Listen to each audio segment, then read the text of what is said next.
we're gonna get nice, cozy, and comfortable for this video because we have a lot to talk about. Welcome back to my channel.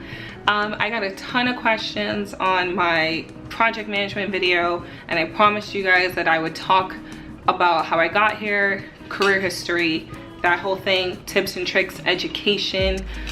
So this is gonna be part one of a 3-part video series. We're gonna talk about my career path, which is basically my personal educational background, my career journey, kind of what I've done to get into the roles that I've gotten into. Part 2, I'm going to talk about types of project management in certain industries, as well as we'll go over a pay scale, some price, some salary ranges, pre-inflation, and what I think inflation wise we're going to do now.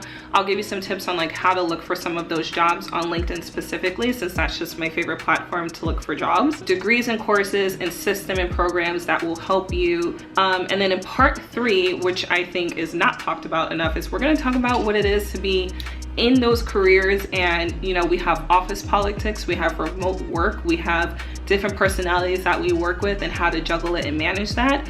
I have been a manager for over 5 years, and so how do you go about mentorship and leadership and working with different types of people and training and things like that. So in part 3, we're going to talk about people development, as well as just navigating those different personalities once you're in the door in whatever job and industry that you want to work in as a PM. So let's jump into part 1, where we're going to dive into, like I said, my educational background and my career journey. In case if you're wondering, this is not just water. It's just one of those days. It's ginger water. Don't worry, ADHD problems. So I knew that I've always been interested in creative fields as well as business. I wanted to find a way to kind of merge the two, but I was leaning more to business when I went to college. So I ended up focusing on marketing and business administration, and then kind of in the mixture of that, in my sophomore year, I want to say, in my sophomore year, I wanted to actually transfer colleges to study photography, which I ended up not doing because tuition is ridiculous. So I ended up finishing my bachelor's degree in marketing. Throughout that time, I didn't minor in anything because I always wanted to focus on going to school and also working pretty much full-time or close enough to full-time during my 4 years. So if you're the type of person that's kind of like a high achiever and you have the time and the bandwidth, that was kind of my first way of testing out what I wanted to do post-grad, was to actually find jobs and work, paid jobs, not internships, to be able to decide what I wanted to do long term. So while I was in college and while I was studying, I did about 5 to 6 classes per semester. I did no type of accelerated programs. Like I said, I didn't minor in anything. I was on the executive board of 2 clubs. None of them had anything to do with my education. They were both out of personal interest. So one was for a literary magazine that pretty much dealt with poetry, short stories, artwork, photography, and that was and I was the publicity coordinator for that. So that kind of gave me some initial skills in terms of being organized, in terms of event planning, in terms of promoting something, gathering information and gathering people to make something happen. That's kind of like where that bread and butter started. And then the other time, I was pretty much like the VP and the president of more of a nerdier club, where we focused on like comics, anime, manga. Like I said, it was more personal interest, but the same skill set did apply, even though they were 2 very different things. So I kind of did that throughout my time in college, just as like for fun, because I just had the time. But in terms of actual like work that I started doing, I highly recommend that you start with work study. If you're unfamiliar with what work study is, it's basically where you get paid to work on your campus depending on the department. So I got paid to be an assistant in the sociology department, and then I was in an art gallery assistant as well. So those were like 2 of my first college jobs that were on campus. Keep in mind, in terms of capacity, I just want to stress that I did at least 2 jobs at any given time throughout my 4 years, just because I wanted to gain hands-on work experience, and I also wanted to make money on the side. So if you have the capacity to do that, highly recommend you do a mixture of both, as long as you're able to balance out both in a pretty healthy way. At some point, I want to say during my sophomore year, I started getting more into doing retail jobs instead of work study because they would pay me more and I had more schedule flexibility. So I ended up working at Victoria's Secret as a sales associate, and then I moved on to working at Lord & Taylor, where I started off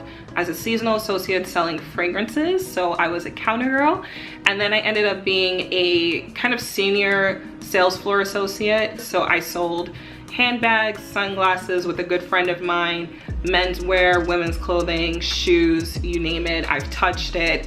So it really gave me hands-on experience at that point in terms of customer service and clientele, and really understanding the value of a product. You start learning about fabrics, materials, brands, price points, why are things, you know, sold a certain way.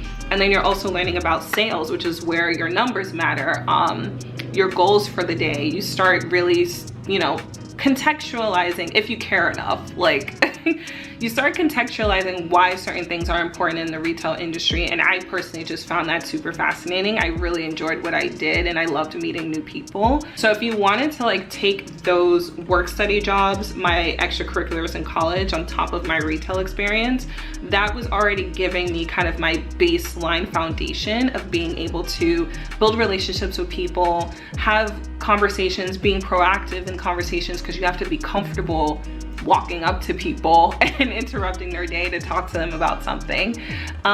You also need to be knowledgeable in what you're talking about. You're that gatekeeper of information.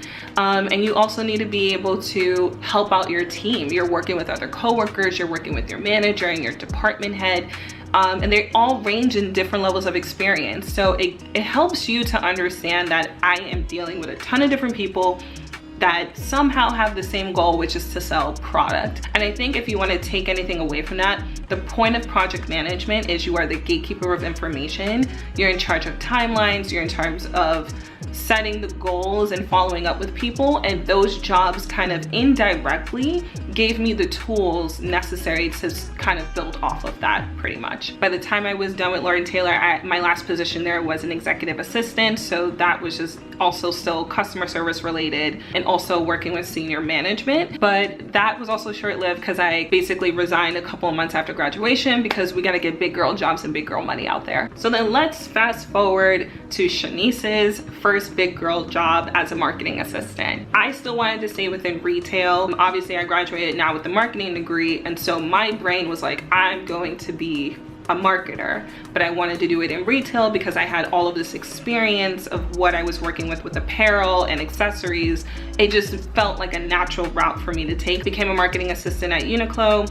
I was there entirely for 7 years. From that position, it kind of was funneling in naturally to be a project manager. The role itself was for the retail stores in terms of vendor relationships and budgeting, working with creative, working with international teams, working cross-functionally with maybe your PR team and the other marketing teams and store operations and all these other departments. But the bread and butter of being a marketing assistant at that time was really to understand like the retail space in a corporate setting. So that at the time was not really related to project management, but again, the responsibilities kind of still framed me in a way that was like, okay, well, you kind of are a project management coordinator on top of being a marketing assistant. I was very, very fortunate to be in a position where I had to do both. Obviously, that means that it was like really, really stressful and a really daunting time, but I think I learned a lot because again, what's going to be your common thread in project management, whether you are traditionally trained or you're learning on the job, is you are nothing without organizational skills and your ability to take information, understand what it is, and then share that with people. And so when you work in a retail space, especially in stores where we're opening new stores, we're taking care of existing stores, we have new customers, we have existing customers, like those are 4 different things that I have to pay attention to on top of creative requests that I'm getting within my office space and creative requests that I'm getting from the stores and creative requests that I'm getting from teams that are overseas. And so when you're funneling all of that information, you really, really have to pay attention to what's coming your way, organize it, make sure you're talking to the right people at the right time, make sure your timelines make sense. and you're asking a ton of questions. So then post being a marketing assistant, I was an assistant for maybe 2 years or so before I was promoted to being a manager. And I was really fortunate to have an incredible team of graphic designers that I worked with that were very knowledgeable. And I basically was their manager, as well as managing, like I said, things with the store, supporting with creating the retail strategy, managing a budget. So really just being a marketing manager with also the framework of being a creative ops project manager. I also, like I said, had a really incredible team of graphic designers, and one of them was also moving in the direction of a project manager, which I love because then we're also thinking the same way. So that role was really challenging. But essentially I did that for about, I want to say, an additional 3 years or so. And then I got promoted to being a senior manager, still kind of doing the same thing, where I had a larger team, more responsibility, bigger budget, more timelines, and more projects to work on. And just as a snapshot for you, what I mean by projects is, like I said, you're supporting the stores. And then from a creative ops perspective, you're really focusing on projects to maintain the business. So that can be anything from brand books, catalogs, out of home, down to the music in the store, really understanding that customer journey.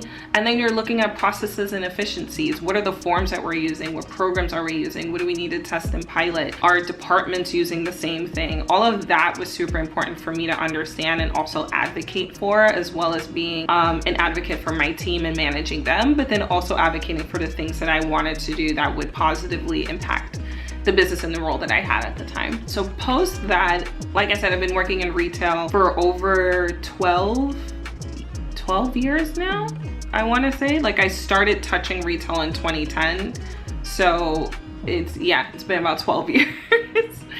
And so yeah, I basically from start to finish have always been a marketing girl. I've always been a retail girl. And I think what was always important to me was finding that love and finding that balance. Like I said at the beginning of this video, is I love business and I love creative, and project management specifically in a retail or creative space is a perfect marriage between the two, which is kind of like where my job sort of came from. It was a natural progression for me to sort of lean into it, and I absolutely love what I do. It's been a crazy ride. But essentially what I ended up doing was using my degree and my retail experience in college and sort of navigating my career through the different companies that I've worked for until I nailed down the word project management.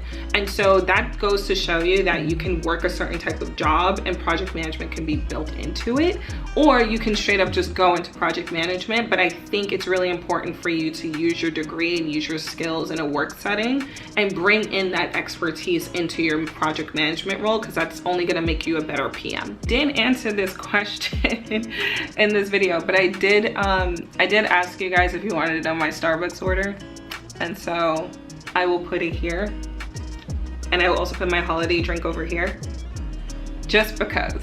Okay, so let's talk about money that I've made in those positions, because I think I got a lot of questions about pay scale as well. So anytime that I was working like retail in college, my hourly was like minimum wage, where I was making maybe $9 to $10 an hour. And that was probably from 2010 throughout 2014. So I graduated college in 2014. I started Uniqlo in 2015, where I signed for $18 an hour. That converted is about $37,000 a year, which is like not great, and that's not including taxes. By the time I was a manager in 2017, I think I made about $60K. So it took maybe 2 years to like almost double the salary that I had at the time. And then I recall in maybe 2019, I was leaning more to 75 to 80K. And then by the end of 2020, I had hit 100K and over. In terms of like pay, you're going from $9 an hour, let's say in 2012. And I think when I graduated college, I was still making around $10.50. You sign up for 37K in 2015, and then by the time you reach 5 years later, I've now made that 100K. So I just want people to be realistic that even while I was working in college to like gain all of this experience, I wasn't guaranteed money. And I think that's a really difficult mindset, is when people want to feel instantly rewarded post graduating, that they have this like benchmark of how much money they're going to make. You have to think about experience that you've gained during that time and the value that you're bringing to the company to justify how much money that they're going to pay you. And some places are more generous than others, but you also don't have the opportunity all the time to pick and choose where you are depending on your individual circumstances. Keep in mind that all of this is tied to pre-inflation, pre-pandemic, pre-recession in the US that's on its way. So just keep that in mind in terms of pay scale comparisons, that those salaries obviously would be a little bit different. So in terms of my career and trajectory like that, I think PM work gives you a lot of opportunity to, one, advance in your career really well when you know how to navigate it. Two, when you know how to be promoted, you're able to get a lot of leadership skills and a lot of visibility for those promotions. And then three, money. The money and the benefits is 100% going to depend on the company that you work for in terms of your salary and negotiations. So yeah, I hope you guys enjoyed the first part of this video and learning a little bit more about my educational career kind of path and background. I know some of it might have been a little bit confusing. Like I said, it's just been a crazy ride for me in terms of work that I've done and positions that I've had to get to where I am right now. Like I said, in part 2, we're going to talk about types of PM work, industries, some terms that you can use, how you can find jobs, and some resources that I think I found really beneficial just through my own research and just time that I've spent on the job. And then in part 3, like I said, we're going to go over office politics and leadership skills and training and really getting people into the spaces and the positions that they want to be in. So yeah, I hope you guys enjoyed this video. I hope you're looking forward to the next 2 videos as well. If you have any more questions, please leave them down below. I would love to answer them there or include them in the videos as we go along. But yeah, thank you guys so much for watching. Please subscribe and I will see you in my next one.